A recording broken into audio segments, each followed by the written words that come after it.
51 அடி ஒரே கல்லில் ஆன பிரம்மாண்ட தேவி கருமாரியம்மன் கும்பாபிஷேக விழா சிறப்பாக நடைபெற்றது.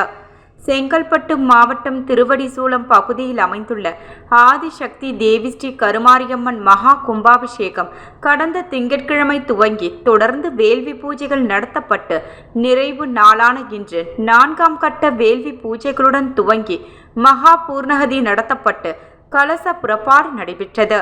இதனிடையில் 51 அடி ஒரே கல்லிலான பிரம்மாண்ட உயரம் கொண்ட ஆதிசக்தி தேவி ஸ்ரீ கருமாரி அம்மனுக்கு கொடையாளர்கள் மூலம் 13 கிலோ தங்கம் 18 கிலோ வெள்ளிகளாலான கவசங்கள் கொடையாக சுவாமிகளிடம் அளிக்கப்பட்டது.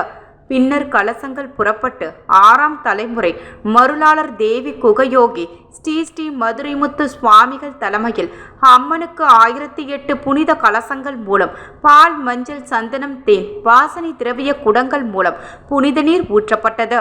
கும்பாபிஷேகத்தை முன்னிட்டு தமிழகம் மற்றும் பல்வேறு மாநிலங்களில் இருந்தும் ஏராளமான பக்தர்கள் பால் குடங்கள் எடுத்து வந்தும் பொங்கல் வைத்தும் தங்களது நேர்த்திக்கடனை செலுத்தி அம்மனை வழிபட்டு சென்றனர். இந்த கும்பாபிஷேகத்தின் போது ஏராளமான பக்தர்கள் கலந்து கொண்டு விண்ணை பிளக்கும் அளவிற்கு ஓம் சக்தி பராசக்தி கோஷமிட்டு அம்மனை வழிபாடு செய்தனர்.